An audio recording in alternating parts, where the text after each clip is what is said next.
how exactly did you get in KISS? Like, how did that happen? So my introduction to KISS, I met them in the 70s through my brother, but other people knew that I was on the scene playing guitar in New York, okay? And KISS were working on Animalize. They already couldn't get along with Vinnie Vincent. He's gone. And then they hired a guy on the short list that Paul and Gene got from Grover Jackson, the guy from Charvel Guitars and Jackson Guitars. And they wanted somebody like a real shredder. And they wound up with this guy, Mark St. John. Actual name, Mark Norton. And he was a fine player, although he wasn't really a straight-ahead rock player. He was influenced by like Alan Holdsworth and more fusion players, okay? And I thought that was really surprising to me when they hired him. And apparently he had a health condition that his hand was swollen, so he couldn't play guitar. And like the time that my brother used to do ghost guitar work for KISS, right? Like that, Paul asked me to come in and do some ghost guitar work, you know? So Paul called me to do some work like, you know, ghost guitar, they call it. And you're not going to get credited. And he liked what I played. Very odd. He goes, my hair was probably about this length, although, of course, bigger back then. But he said, don't cut your hair. And I was like, why is he telling me? I'm just doing a session for the band. I thought it was odd. And within about 6 weeks, I get a call from the KISS office. You know, we need you to help out and go to Europe with us for the Animalize tour. You know, it might be, you might do the whole tour for 6 weeks or just a few weeks, depending on, you know, Mark's health and if they can get him back to join them, you know. And then in the end, I did all of Europe. And then I started to rehearse for the American tour for Animalize. Big hit, Heaven's on Fire, right? And Mark came out with me, and they wanted to test him, which was very unique. I mean, think of that. You actually have your, you know, the guy whose job it's supposed to be, but he's just going to watch and learn so that they can then insert him, you see?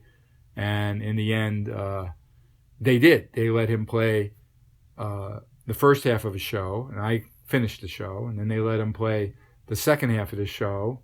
I started the show. And then they let him do a whole show. And then they sent him home. And that's how I got the gig. Wow. Were you surprised? No, because by the time halfway through Europe, I really thought, I'm the right guy for this gig. You know what I mean? And it wouldn't be easy for someone to come in and fit better than the way I felt I was fitting. But I was never cocky about it or overly confident. I was, fortunately, that was a weird opportunity to come up and to handle it the way I did, which is maturely, okay, was a smart thing, you know. In other words, if it's meant to be, I'm going to do the best I can. But I thought I won the lottery when they asked me to join for 2 weeks. You know what I mean? Oh, I was in KISS for a month or whatever, you know what I mean? But it turned into 12 years. Did you have a relationship with Gene and Paul prior to being hired? And how did your relationship build with them over the course of time? Well, I kind of only met Paul a few times when my brother asked me to come into the city, because my brother knew them from auditioning and then doing ghost guitar work with them, right? So, but I can't say I knew him, you know what I mean? I was like, I had a car, so I drove, you know what I mean? And then we went to a movie or we went to some club. But if you're going to ask me, like, did Paul really know you? Not really. And I was like, he was kind of shy, actually. I knew he knew about Blackjack, which was great, the band with Michael Bolton. I think you can see some of that over there on that wall. You know, but, you know, I didn't really know them, okay? And there was one time I got to go by the studio when they were mixing I Love It Loud for Creatures, you know? And I'd met Eric Carr for a second, but, you know, again, did I get any quality time with any of them prior to going on the road and rehearsing with them in '84? Not really, no. So, you know, but though I always had a lot of respect for them, you really get to know somebody when you're going to travel with somebody and work with them, you know. What is similar and different about Gene and Paul? They're both really driven and know how to be successful, but they do approach it a little differently. Gene's a really big vision guy, and I think Paul likes to feel like he may think of things more from the heart and how it emotionally affects him. So they're creative a little differently. And everyone knows Gene's a real business guy, you know. even though the band is much more follows Paul's his heart and his passion for what the band should be, you know. But Gene's the business guy. Now Paul really knows business. In no way am I trying to say that he's not the one making sure that deal is right and negotiating with Doc. You know, Paul handles the business as well. But Gene will license everything, like Hello Kitty toilet paper. Okay.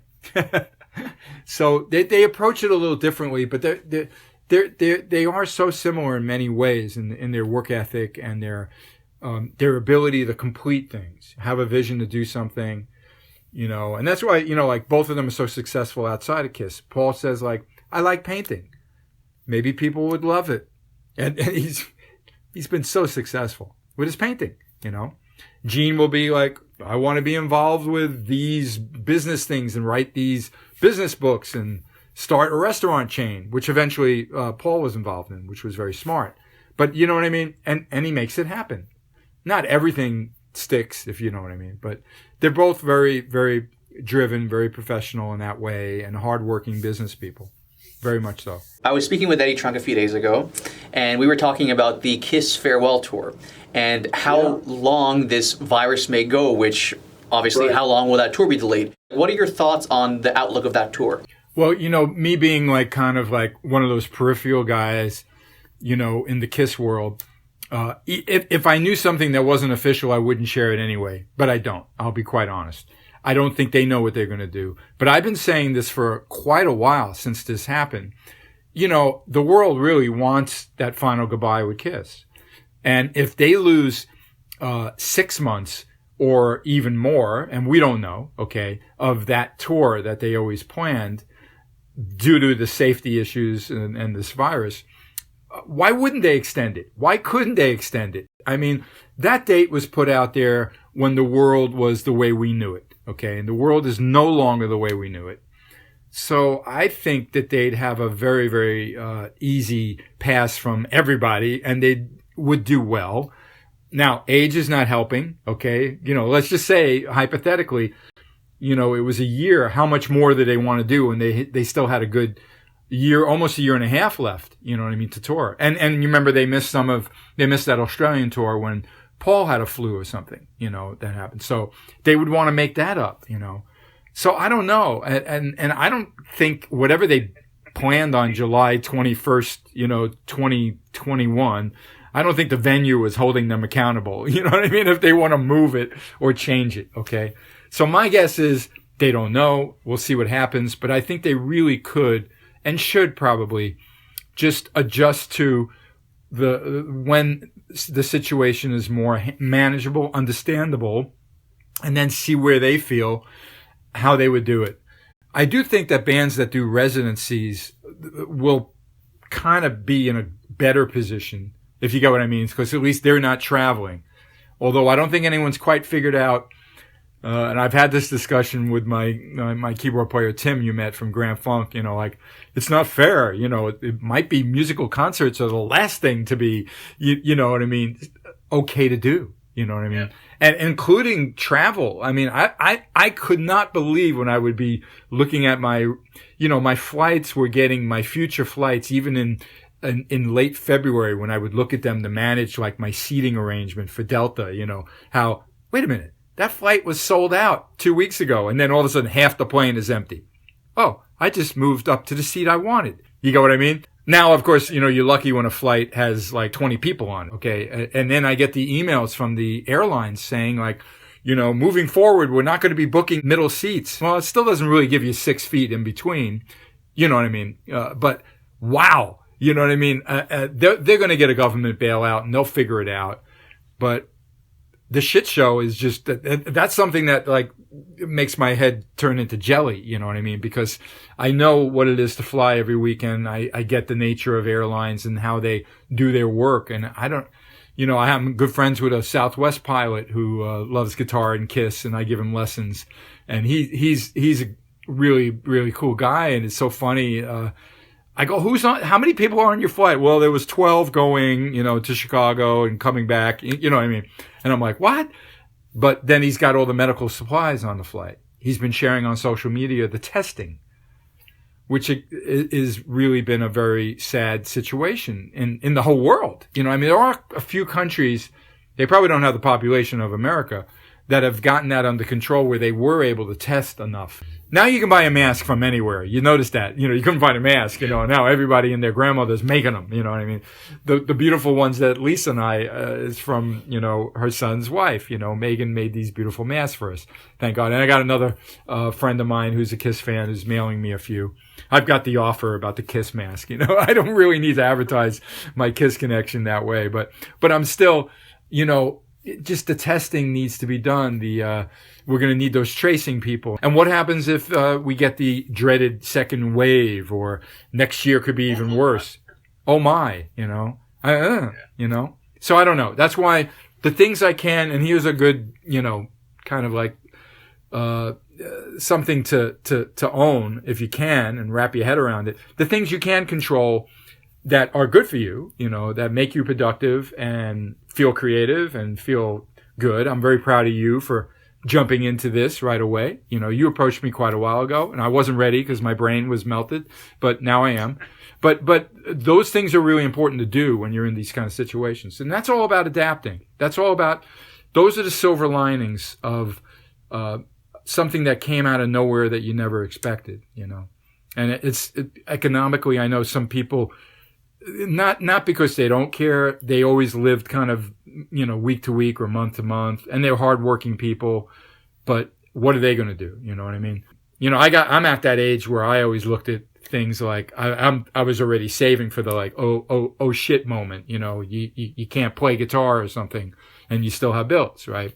So my pain is not the same as someone month to month, but still I'm working harder than ever. And I hope that those people can figure out what to do, in some way, to get through this. Were you on tour when you got the news that you can't do this anymore? Like, how did you get this news broken to you? It's a great question. First of all, I do watch news, and I was aware of things going on in China, and I have a dear friend there who's a musician that I knew from New York, who wound up doing business there many, many years ago, like 30 years ago. And he married a Chinese woman who was lovely. They were at our wedding in 2014. And what's interesting about Kenny was he's in Shanghai, so he wasn't affected kind of like that area in Wuhan. But China very much clamped down. It's a very serious society because it's communist rule. And if they say you're going to stay home, you're going to stay home. You know what I mean? So I was reaching out to him, what's going on there? And he's like telling me. And then Lisa and I felt that we were a little ahead of the curve with the severity, or thinking that this could happen here, okay? Because a virus doesn't know, like, oh yeah, I don't want to go to, I'm not going to land in New York. No, of course, you know what I mean? This can travel. So all the crazy stuff that he shared with me that I completely was like, you got to be kidding me. What do you do when they deliver a box? Are you kidding me? You know what I mean? And he was explaining how things were going, and that was way before it became very real in North America and the U.S. So I was aware of that, and we were thinking about it. So the last gig with Grand Funk, and I know you've met the guys, and we've been so tight for 20 years now. This is our 20th year. I remember the conversation. It was Atlantic City, a really, really fun showroom called at the Tropicana Casino, which is a pretty decent one for Atlantic City, actually. And, we had another sold out show, but our entire conversation in the dressing room was about viruses and what could happen and what would happen and who knows. And I know at a gig, none of us want to get into a really negative type of thoughts. I know Max, the singer, he doesn't want to hear anything negative. He's got to go out there and entertain, and he's right. So we kept it kind of, positive. That week, I came home on Sunday from Atlantic City. Tuesday, Lisa and I went to Burbank, California, and flew there. I was nervous about flying that day too. I was wiping down everything on the flights to Atlantic City back home, because I knew, again, more from my friend China and less about like how serious, even though the dialogue was happening about this virus. And I had to go to ESP Guitars, and I love those guys. They had the 24 guitars I ordered, the Mötley Swirl, which is a throwback to my Asylum era guitar. Very unique. I sell them on my, social media kind of thing through my contacts. And we had to get, ESP was going to ship them for me. So the packages were put together. Guitars were signed as such. Everyone at ESP, now that by Tuesday, the chatter was there already, that this could get weird. That right after I left there, I had an interview with A&E, a documentary that's supposed to come out later this year in 2020 for KISS. Okay, which I was really happy I was able to squeeze into that quick LA trip, because I flew back that night. Still a little concerned, barely 30 people on the flight because it was a night flight from Burbank. Next morning, Tom Hanks is the face of COVID-19, right? And that night, NBA, okay, no people in the crowd, and then they just postponed the whole thing, right? And as by then it was impossible to find toilet paper. What was with the toilet paper thing? Yeah. And the rest of this, what I like to refer to, just to be a comical comment on the situation, the shit show started. Okay. What I mean? Because it totally is a shit show.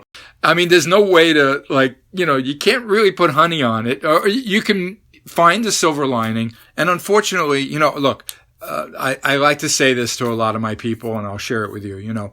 First of all, do I fear the virus? Yeah, I mean, I'm 66. I've had some health issues in my life, which is not uncommon.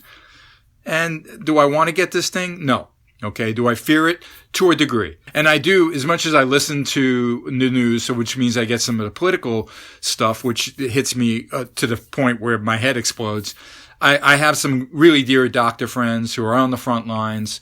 I have some chemist friends who, and actually through my wife's son, who's married to a wonderful girl who's very bright. Her mom's an infectious disease person. There's people, scientists that I'm telling you that I can talk to.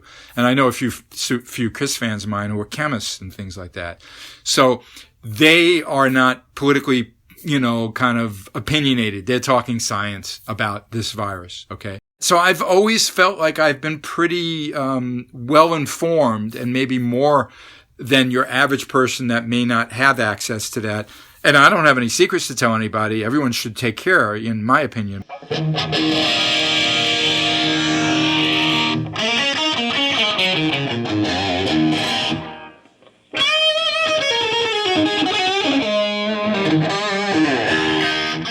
Honestly, I've been working very, very hard to really imagine something like this in my lifetime. I never did. And it's been at first a lot of, emotional stress, and then acceptance, and then trying to figure out, well, how do I, make the most of this, and at the same time, hopefully flourish or at least, lessen the pain of not having the income that a musician like myself gets from traveling and working and performing live. But it's really driven me to work very hard. I try to focus by keeping busy, trying again to take advantage of a lot of the things that would be something that I can do at home, as opposed to bookending my life with travel gigs and events. So it's been a new world of arranging all that. But I am healthy, and so is my wife, Lisa, and I've put her to work quite a bit because she sings great, you know what I mean? And obviously she's busy with her other stuff too. But it's been, a positive thing. I have a home that I love to be in, and I'm always sad to leave it when I travel. So I can't leave it. You know what I mean? Even just to go out for, I call it hunting and gathering, which is really going out for the groceries or picking up the business mail or dropping off mail. Being home with Lisa is one of the silver linings. And so is having that time to really, play with all my guitars and figure out, well, if I'm going to do this, what would be the best guitar for this? Oh, I haven't changed strings on this one in maybe 20 years. I swear I was changing guitar strings on KISS touring guitars. So, the last time I might have used it could be a very, very long time ago. Okay. We're talking about 95. All right. So, that's really been interesting. But it's been a whole process of adapting, I call it the new normal, which is weird. I know this morning we got up early to go get some groceries, and it was very successful, fortunately. But the routine that we go through, bringing the groceries in and being careful with it all, and then disinfecting things and putting things away properly, that the first maybe 5 times, just things that are so easy, become so cumbersome. And then disinfecting the car and cleaning the handles and the steering wheel. I mean, we wore gloves and a mask, but you get what I mean. But like today, it's become the new norm. And it's kind of crazy to think that this enemy is like, wow, you know what I mean? It's smaller than a grain of, sand. And a lot of the information I think that was shared originally was probably valid until they watched everything actually happen that they weren't sure that happened, meaning young people like yourself could be affected to the point where you get a stroke or you have a limb removed. It's not just over 60 years old that you're in danger, although, of course, any viral thing and anything that's a lung issue would be really bad for seniors. We all know that. And then the economic distress that this has caused, how many people. There will be every week. I think those unemployment numbers are going to climb to like a very historic. But then again, in our lifetime, outside of terrorist attack in 2001, there's been nothing like this in my lifetime. Yeah, my parents went through World War II, and my grandparents had World War I and running from Europe. I know your history. You probably have relatives you ran from over there to start a new life in North America. But this is great. And the fact that it's worldwide. You were in KISS during the early 90s. As legend goes, grunge and Nirvana hit, and then there was this instant switch from hard rock to grunge. Was it actually like a comet coming and destroying everything? Or like, how was that experience for you? What did you guys think about Nirvana in particular? Well, I actually really liked that first song, well, right there in the title. It's for teens, you know what I mean? But wow, what vocals, they were a powerful band, from the drums and the bass to the guitar parts, really unique. And there's a guitar solo in that song, even if it's the theme. But of course he screwed it up, meaning, I don't mean he screwed it up in a bad way. He put this crazy effect on it, which is part of the madness of, the grunge music, It was a new kind of punk almost, you know what I mean? And it was powerful material. So by the time, years later, that I did a solo record, my first solo record, I remember having a song on it where I wanted the bass just like Nirvana, or I wanted some sick guitars like that. The stuff was really powerful. It really was. So I got it, I mean, I understood it. I liked it. And it was pretty shocking, of course, when he died, but again, I was observing it. I wasn't a fan like the teenagers that it changed their life. But every generation, as you know, kind of passes a band. The next wave of bands, they become affected by that band. KISS has affected all the years. You think about it, and continues to affect I get new fans that are like young kids. And they're shaking when they meet me. It's like awesome. Because they saw the video and they've listen to the music. It's really the power of music and what it means to people has been quite mind-blowing for me personally. Did Nirvana influence KISS?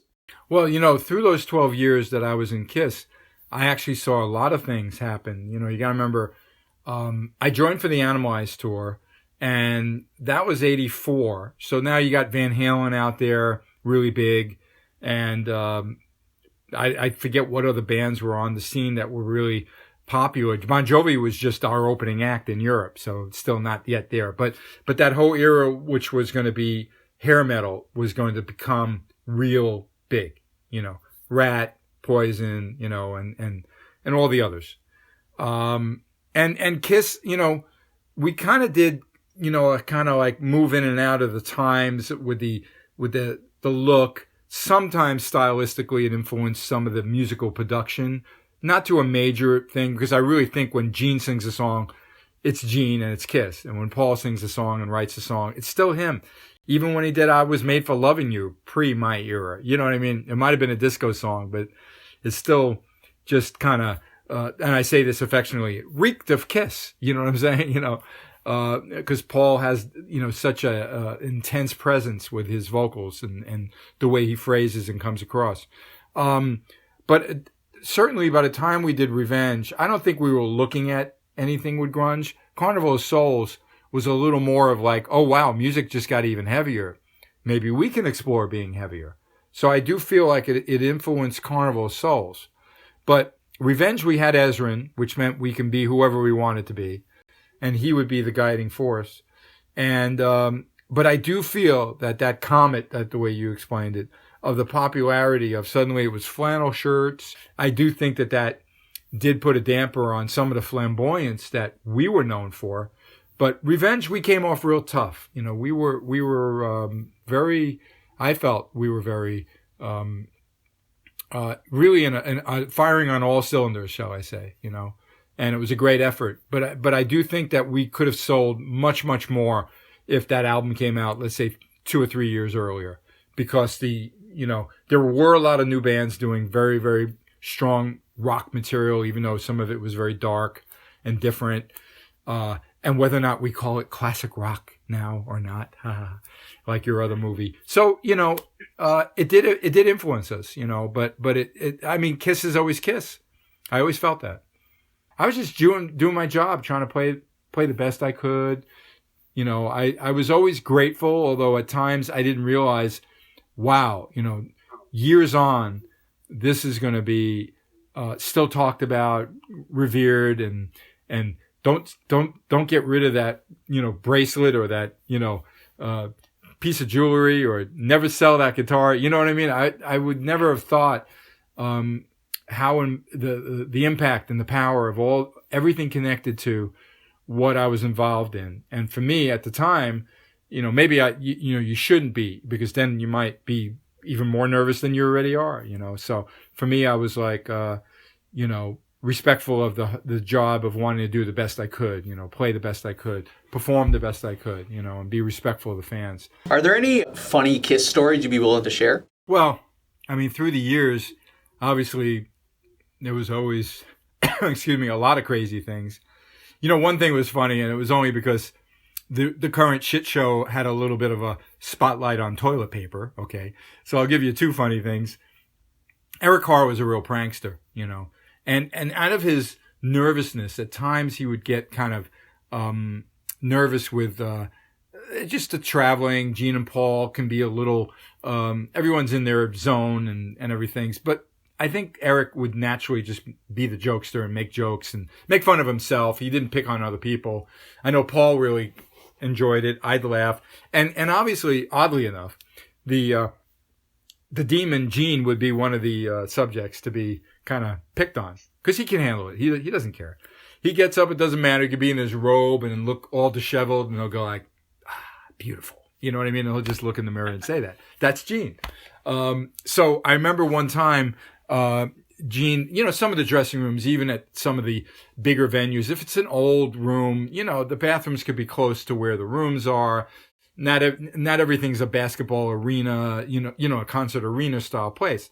And I don't know where we were, but it was one of those where, the bathroom's private, but you knew it was over there, and you can lob a roll of toilet paper over the top and it would land probably on someone's head in there, So that's what went on, and then came over the top, back from Gene. I ran into Gene years ago with Lisa. There happened to have been a really, really, amazing medical building in Century City that, really good doctors were at. And I remember I had a follow-up. I can't remember if it was the orthopedic guy or my eye doctor. They were both in that building, okay? But Lisa and I were there. And we run into Gene in the lobby. There's always like a convenience store pharmacist in those kind of buildings. Really nice one, too. And we run into Gene. It's always great when I bump into them, any of the guys. And I do. When I lived in LA, at times I did. So Gene and I were chatting, and I was looking for maybe a little snack or something. And then we were over by the somewhere where the chips and the candies were, right? And that's where he saw Hello Kitty. And, because they offer things in a convenience store for the kids, that are there. There's probably a pediatrician in in the building, and he said, "Hello, Kitty. How about Kiss Hello Kitty?" And I was like, "Why not, Gene?" You know what I mean? Because that's Gene Simmons, okay?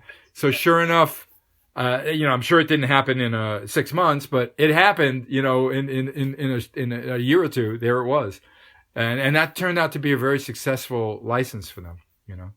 That's crazy. It's funny. I was just reading about that yesterday, that there's a Kiss Hello Kitty, and I was like, what?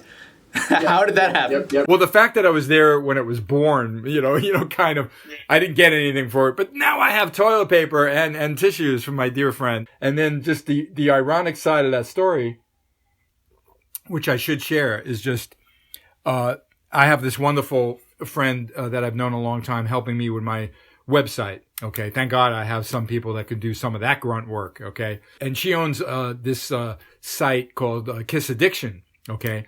And it's a good site for Kiss items and stuff. And she always offered the Hello Kitty toilet paper, right?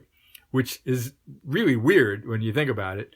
And, somehow toilet paper came up, and she goes, we always had a pallet of the toilet paper, and they never really sold. And then of course, the pandemic happened, and now we're down to one roll. And I went, "Oh, please, Jill, I want it. I pay you. I want it." Just to have it, right? So it came, a couple weeks ago, and, she threw in a bonus, I think, Hello Kitty, Kiss tissues, It's amazing. Everything's connected to either toilet paper or Hello Kitty now. Is there any one Kiss song that you worked on in particular that means, has a special meaning for you? Well, there's been quite a few through my, and when I'm thinking of a question like that, I hate just saying one, but I can go through my, my years of the catalog, since it does have it's a bookend. So Tears Are Falling would be a really strong one from Asylum, as well as, some people just go crazy about King of the Mountain, and I'm like, hard for me to play. So I don't talk about that one so much, hard for me to play now, but important song. But the Tears Are Falling solo has it was a video also, Who Wants to Be Lonely is the other one. Then you move into Crazy Nights, and wow, there's this song Crazy Nights, and then there's No, No, No, which is like a wild guitar thing, Turn On the Night, there's a lot of really cool Reason to Live, these are songs that all had an impact on my fans, and my guitar solos, I find, were what I always hoped to accomplish, which is bring it to the next level, And then by the time you get to Hot in the Shade, there's Forever, the acoustic solo that I'm super proud of, and I love the connection that I have with it. And Hide Your Heart was a great song, important. Revenge has a lot of highlights, from Unholy to Domino to Every Time I Look at You. It's all good music, And then Unplugged was tremendous, and Carnival Souls had some wonderful songs, even Smashes, Thrashes, crazy stuff like X and Sex, you know what I mean? So Live 3 is a fantastic live record. I'm so proud of the body of work I have, and that's why I'm supercharged from this downtime to share snippets and full performances sometimes of these songs. So Bruce, I just noticed behind you on the wall, you have a Kanye West plaque. You got a writing credit for his first record? A lot of the rappers will sample artists, and Kanye, I got contacted by his sampling clearance lawyer or whatever. Happened to fortunately found my number through my ASCAP. That's one of the performing rights societies. Your BMI, ASCAP. There's another one, I forget the name of it, but those are the main ones in America. And I get a call, and of course I turned it over to my manager, and it turned out that he really liked one of the songs on the second Blackjack album. The album was called Worlds Apart, and the song was called The Power of Love. But he took the melody and the vibe of the chords and turned it into a song called Never Let Me Down. Okay, so I got credited on that, and that's pretty cool. And then you can get a gold record or a that one's like double platinum, which is real nice. Yeah, and actually that was his debut record, and it came out I think in 2004. And it sold very well. And, as you know, Kanye, I just saw something recently in the press where he was complaining that Forbes only thought he was a billionaire, where he says he's got over $3 billion. Okay.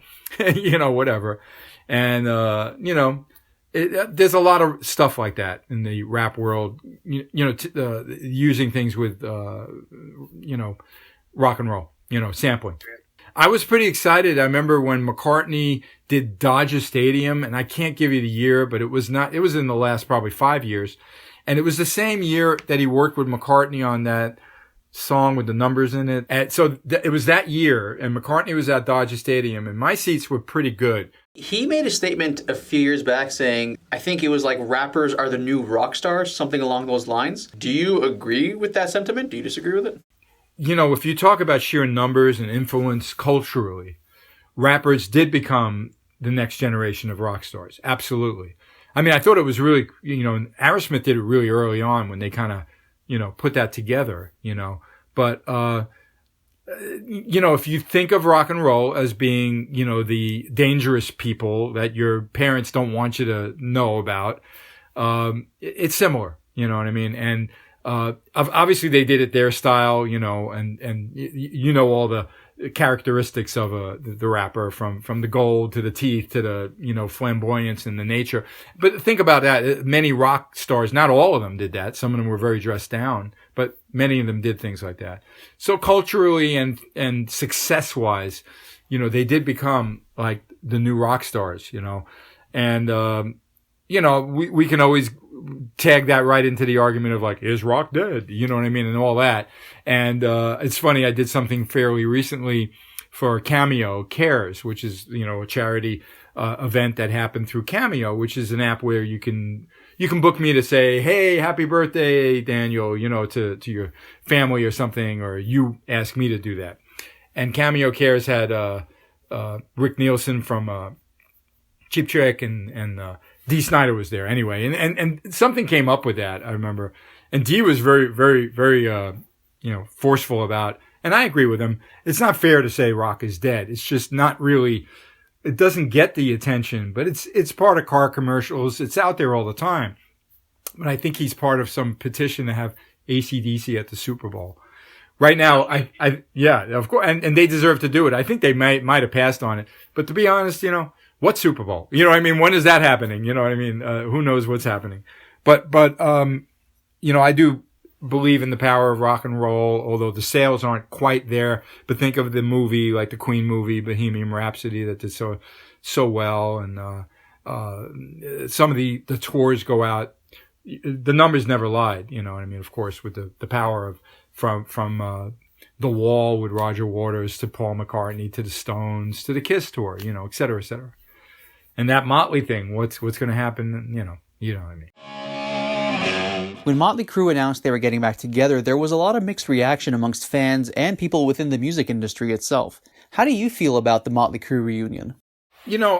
I know Nicky, we're not as close now as there was a time in the 90s when he was clean and sober and I got to hang out with him and he was a fascinating guy. I remember giving him Kisstory, the big 9-pound book. Okay. He loved it. And through the years, we've always kept in touch or run into each other at events and stuff. But, I did kind of think that when they did that contract thing with the blood and everything, I really did think it was final. But a telling thing would have been when the movie came out, which I really enjoyed, even though there was a lot of liberty in there too. You know what I mean? I wrote him and I kind of said hey, my friend, cause I watched it with a dear friend from Australia who was in town on vacation staying with Lisa and I, and she said, oh, they're going to go out again. You know what I mean? And she said, no. And I said, no way. And I wrote Nicky and I said, hey, I enjoyed the movie. I hope all is well. And, my friend, I got a bet with my friend. He never replied to that email. Yeah. And I'm not saying that he replies every time I've written him, but I would say the majority of the times I've heard back from him, okay? And he didn't reply. I thought, well, he's busy. He's been promoting The Dirt, whatever. But I wonder if he didn't reply because he already knew, that they were going to go out again, So, look, I can't fault them. If there's a demand by the people and they're willing and able and they can do it the way people want, why not? I don't have an issue with it. But I did think that that was real, but the people have spoken, and the numbers apparently have been very healthy for it. So, Maybe they caused the pandemic because it wasn't supposed to happen, you know. I knew that was the issue the whole time, but no one reported it. I'm teasing. But I'm just saying, you know, I can't fault them for wanting to do that. And it's a good bill too. Is John Corabi going to be involved at all with it? Oh no, I really think that's going to be like what they've been doing on the last, you know, tour. The last time they toured, they'll do an over the top show, but no, I don't see it as something like that. And the only way something like that would work is like if like that last KISS gig and I get to play with them and Ace is involved and they bring up, you get what I mean? You know, it doesn't make any sense, and I don't think that they would go to John. Not because it wouldn't be something the fans would want, but I don't see it happening. So you are going to be involved with the KISS tour at the final show? Well, the theme of that and the, you know, discussions with that Doc and the guys have always put out there is that they'd like to do something really special. I never got like details. Let's face it, it was, you know, still quite a bit of a time in the future yet. And now I actually think they have the legitimate pass to extend that if they wanted to. So I don't know, you know, but I would like to think that there could be a really well thought out, rehearsed way to make that even bigger than just those guys with Tommy and Eric. And we'll see. Hey guys, I want to show you a quick clip of Bruce Kulick sharing a story about Nikki Sixx. He shared this story at a workshop he did a little while ago. Nikki Sixx, and there were times when we were real close, and then it's funny, the last time I actually ran into him, even though we email and speak sometimes, but it was like, I land in Vegas and I go like, oh, look at that Nikki Sixx pose. Like, oh boy, this guy looks like, I think he's Nikki Sixx, his hair, and he starts coming towards me. I go like, Nikki Sixx poser is coming towards me. Oh, it is Nikki Sixx. I just got off my plane. He just was heading back home from promoting his new band, you know, at 6 a.m. So you know, people like that, you know, is wonderful. It's always great running into someone like, you know, from the past and everything, and musicians are usually very, very cool. You know, the rock and roll fantasy camp thing I do, I get to meet many A-stars, but then I'll work with some of these counselors who are from bands, you know, from the Rudy Sarzos to Vinny and Peace, you know, and I am friends with all of them. Yeah, it's great. This virus, because we're all inside, we all have a lot more time to think about things, right? You said you came across some of your guitars that you toured with KISS with. Do you ever see those guitars and reminisce about any old stories with KISS? You know, first of all, I took a whole portion of my upstairs in my home and got all the records up. You know, Lisa and I did a really wonderful job last year decorating the walls. You see a little bit in this shot, but this isn't really the KISS area. That's out there, a little bit over there. But, and then we interspersed some photos, and actually like that white, ESPM1 that's known from a lot of the Revenge tour and just me playing it live a lot from both the Hot in the Shade and the Revenge tour, actually. That guitar obviously has a lot of, memories from me. And it was funny, you know, pre-pandemic, oh wow, the battery clip in the back for that little effect that's built into the guitar, it's broken, I can't fix it. No, I just ordered a soldering gun, I'm going to fix it, you know what I mean? I wouldn't have done that. Well, I probably would have eventually brought it to a repair guy. No, I'm going to figure it out myself. You know what I mean? I'm doing stuff like that. So it is fun to revisit that. The stories happen more when I see a visual, not necessarily hold the guitar.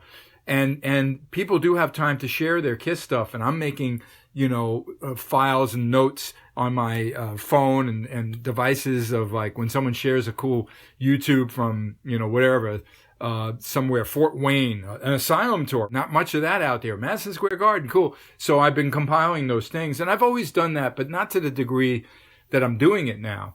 But I don't have enough time to manage it all. I'll be honest. This has been, I get up even earlier and I'm working even more. But again, that keeps me sane. I'm a very, very driven guy, and I have to learn new things at the same time as do the things that I know how to do. So if you see me on social media, you know, I've been performing with my wife. I do what I came up with, isolated riffs, okay? You know, where I just do a snippet of here's the guitar solo, here's this. And I have been using some of those guitars, those iconic guitars, and I'm going to continue to. But those things are important.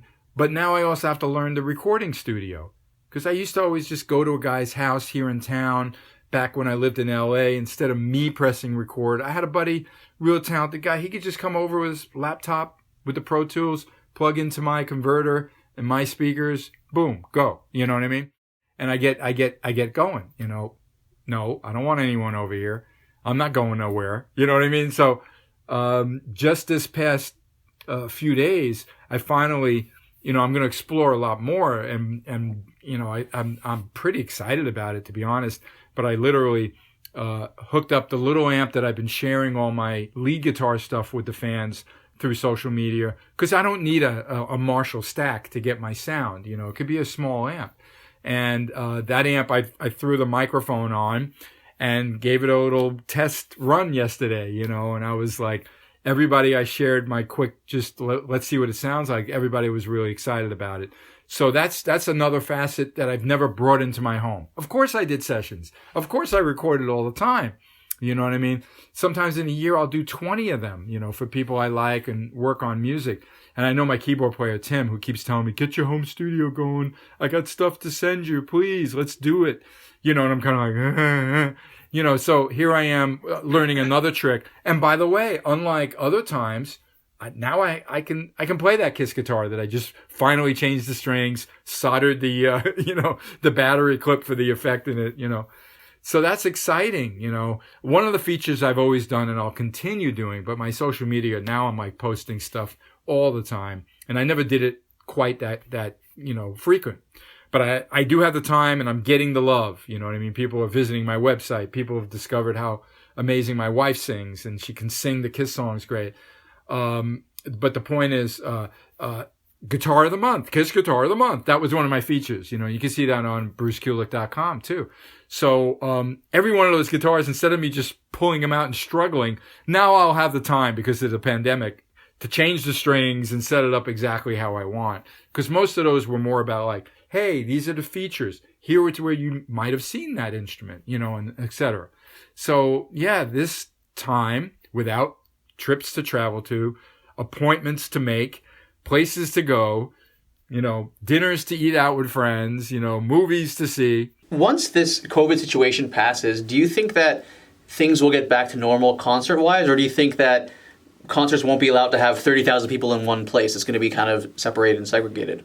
Well, I'm only going to guess that I think really a lot of things, major things like this that disrupt everyone's lives in the whole world, there's going to be some changes that would happen from that. And this, in the same way that 9/11 affected, you know, security and how we dealt with a lot of things. But this might be even bigger. It's really tragic, because, you know, humans want to be near each other. You know what I mean? They want to hug each other.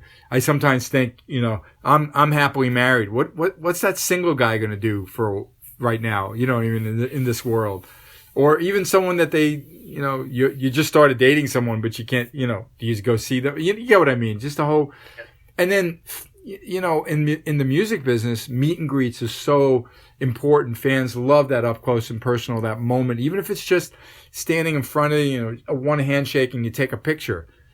And now all that's got to change. I can't even begin to think of what's supposed to happen in concerts and everything. I don't know how post COVID-19 world is supposed to look, and how we handle things and do things. And, you know, they're talking about the restaurants, but you go there with a mask, with a menu that has to be thrown away afterwards. Like, I want to eat at a nice restaurant, but I go in with a mask. I guess you move the mask off when you're eating, but I just, I don't want, my brain melts when I think about, like, how to wrap your head around all this, you know, which is why I think it has been so hard for everybody. Although the majority of the people get the severity of it and they understand they don't want to get the disease, the virus, and but it's hard. And I'm the last one to make big predictions, but I do think we're going to learn things, and things will, society will have to adapt and incorporate what we learned from the virus. I was always a bit of a germaphobe, and, you know, the hand sanitizer and, you know, wipe down things when I came out of the bathroom on the plane, and, you know, so in a way I was on the right path there. But then again, those were for viruses that, like, damn, I got a cold. You know, you're not in the hospital on a, you know, breathing machine, you know what I mean? And this virus we're not equipped necessarily to handle it very well. So that's why this is a game changer. It's hard for me to make all those predictions, but we will learn from it and we will persevere. If we can survive the world wars and everything, we'll get through this, and one way or another. If you guys like this video, make sure to subscribe for more. Everything on this channel is completely original. I'm the one doing all the videos and all the editing, so if you guys like what you see and you want to support me, the best way to do so is honestly just to subscribe. Thanks for watching.